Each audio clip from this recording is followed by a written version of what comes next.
Assalamualaikum warahmatullahi wabarakatuh. Salam sehat bagi kita semua. Saya dari kelompok A akan memaparkan hasil dari survei asuhan keperawatan komunitas pada kelompok sasaran anak usia sekolah. Hasil survei online dengan aplikasi Google Form yang disebarkan melalui jejaring media sosial selama 1 minggu, terdapat 163 responden, dengan jumlah responden yang mengisi survei sebagai berikut. Yang pertama, berdasarkan jenis kelamin perempuan, sebanyak 69,9%. Dan berdasarkan status dalam keluarga, yang paling banyak mengisi yaitu ibu dengan persentase 70,6%.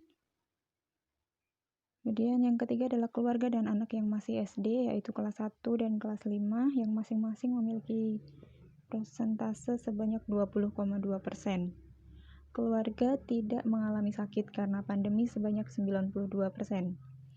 Kemudian keluarga tidak takut untuk datang ke fasilitas kesehatan sebanyak 77,3%.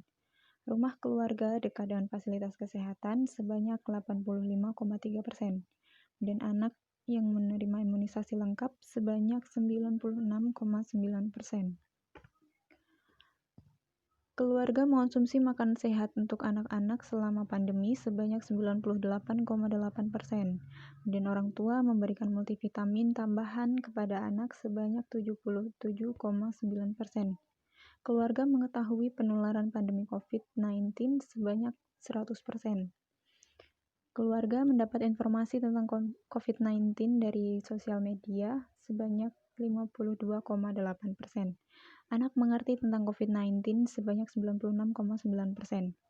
Keluarga memberikan penjelasan tentang COVID-19 kepada anak sebanyak 99,4%. Tokoh masyarakat di lingkungan tempat tinggal berperan dalam pencegahan COVID-19 sebanyak 94,5%. Dan tindakan pencegahan yang dilakukan di lingkungan sekitar sebanyak 98,8%. Keluarga tetap bekerja di luar rumah selama pandemi sebanyak 86,5%. Keluarga menyatakan pandemi ini berpengaruh terhadap ekonomi keluarga, yaitu sebanyak 63,2%. Keluarga menyatakan tidak mendapat bantuan dari pemerintah sebanyak 91,4%. Keluarga menyatakan tidak melakukan ibadah secara bersama-sama sebanyak 56,4%. Keluarga menyatakan beribadah bersama di dalam rumah sebanyak 88,3%.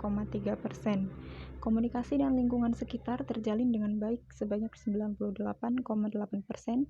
Kemudian komunikasi anak dengan guru terjalin dengan baik, yaitu sebanyak 94,5%. Selama pandemi ini, anak-anak belajar secara online sebanyak 96,3%. Keluarga menyatakan penggunaan handphone efektif sebagai alat komunikasi dan belajar selama pandemi, yaitu sebanyak 78,5%. Keluarga menyatakan ada kendala selama anak melakukan proses belajar online, yaitu sebanyak 63,2%. Keluarga menyatakan kendala berupa sinyal sebanyak 33,1%. Orang tua menyatakan membantu dalam proses pembelajaran anak, yaitu sebanyak 100%. Keluarga menyatakan tidak setuju jika pandemi ini selesai, model pembelajaran online masih tetap diterapkan sebanyak 79,8%. Keluarga menyatakan untuk membuat anak tidak jenuh di rumah, yaitu dengan mengajak bermain sebanyak 50,3%. Kemudian keluarga menyatakan menyempatkan diri untuk bermain dengan anak sebanyak 95,1%. Keluarga menyatakan mengajarkan cuci tangan setiap saat pada anak sebanyak 100%. Keluarga menyatakan anak mencuci tangan dengan 6 langkah sebanyak 76,7%. Keluarga menyatakan tidak membiarkan anak bermain di luar rumah sebanyak 57,1%. Anak memakai masker saat di luar rumah sebanyak 84,7%. Keluarga mengajarkan untuk menjaga jarak selama di dalam rumah sebanyak 50,9%. Keluarga menyatakan mengolah makanan secara bersih dan sehat sebesar 98,8%. Kemudian keluarga menyatakan menjauhi bila ada warga yang mengalami positif COVID-19, yaitu sebanyak 67,5%.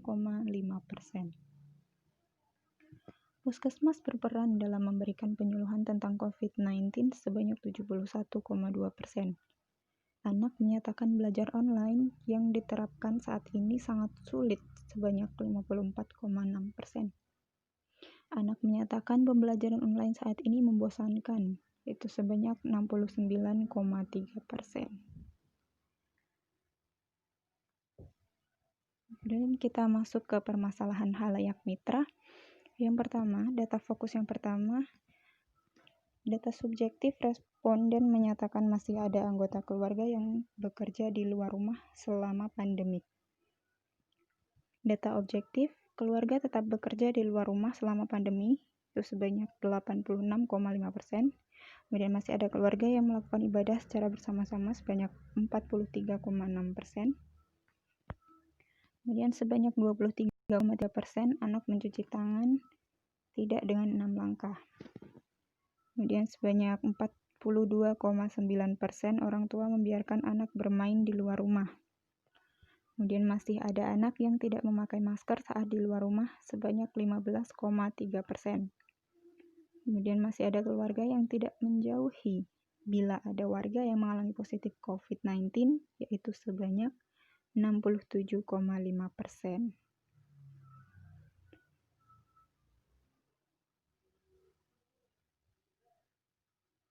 Kemudian masalah yang diangkat yaitu coping komunitas tidak efektif kemudian etiologinya paparan bencana COVID-19. Untuk masalah yang kedua, didapatkan data fokus, data subjektif, keluarga mengatakan pencegahan penularan COVID-19 yang sudah dilakukan adalah mencuci tangan dengan sabun, penyemprotan desinfektan, pemberlakuan lockdown, social distancing, dan isolasi mandiri. Kemudian masalah yang diangkat yaitu kesiapan peningkatan manajemen kesehatan. Etiologinya upaya peningkatan kesehatan. Kemudian diagnosa keperawatan yang diangkat, yang pertama adalah coping komunitas tidak efektif berhubungan dengan paparan bencana COVID-19. Itu ditentukan pada tanggal 12 Juni 2020. Kemudian diagnosa yang kedua adalah kesiapan peningkatan manajemen kesehatan berhubungan dengan upaya peningkatan kesehatan.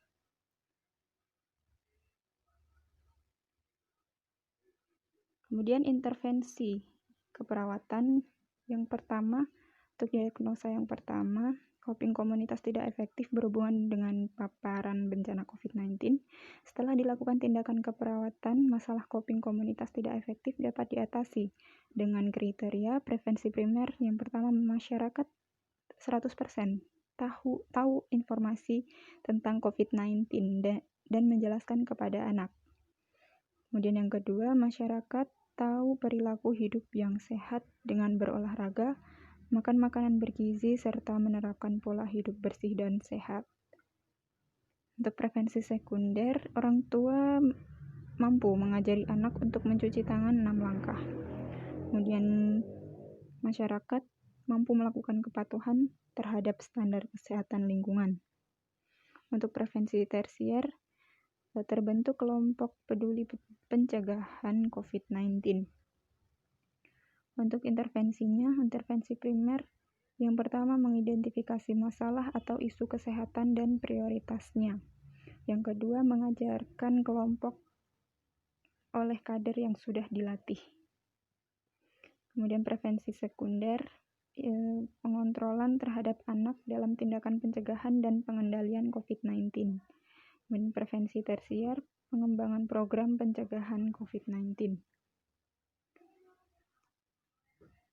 Untuk diagnosa yang kedua, kesiapan peningkatan manajemen kesehatan berhubungan dengan upaya peningkatan kesehatan. Setelah dilakukan tindakan keperawatan, masalah kesiapan peningkatan manajemen kesehatan meningkat dengan kriteria prevensi primer. Yang pertama, masyarakat mampu menerapkan program pencegahan dan pengendalian COVID-19 yang dianjurkan pemerintah. Kemudian prevensi sekunder, anak mampu melakukan cuci tangan 6 langkah. Prevensi tersier, orang tua mampu memodifikasi lingkungan agar anak tidak jenuh di rumah. Kemudian untuk intervensinya, prevensi primer, masyarakat menaati peraturan pemerintah dalam hal pencegahan penyakit COVID-19. Prevensi sekunder, pengontrolan terhadap kebiasaan perilaku hidup bersih anak. Dalam hal ini adalah cuci tangan. Kemudian prevensi tersier, motivasi keluarga untuk melakukan kegiatan positif dan menyenangkan bersama anak selama di rumah. Kita masuk ke plan of action. Untuk diagnosa pertama, coping komunitas tidak efektif berhubungan dengan paparan bencana COVID-19. Tujuannya adalah meningkatkan pengetahuan tentang pencegahan COVID-19. Kegiatan yang dilakukan memberikan pendidikan kesehatan tentang pencegahan COVID-19 pada keluarga dan anak dengan media buku saku. Kemudian waktunya nanti tanggal 22 Juni 2020. Tempat di sosial media, narasumbernya mahasiswa, sasaran itu pada keluarga dengan anak usia sekolah 6-12 tahun. Penanggung jawab kelompok A. Kemudian diagnosa keperawatan yang kedua, kesiapan peningkatan manajemen kesehatan berhubungan dengan upaya peningkatan kesehatan. Untuk tujuannya meningkatkan perilaku hidup bersih dan sehat dalam pencegahan COVID-19. Kegiatan yang dilakukan yaitu memberikan pendidikan kesehatan tentang perilaku hidup bersih dan sehat. Dalam hal ini cuci tangan 6 langkah pada keluarga dan anak. Waktunya tanggal 22 Juni 2020, kemudian tempat sosial media, narasumbernya mahasiswa, kemudian sasaran pada keluarga dengan anak usia sekolah 6-12 tahun. Penanggung jawab kelompok A.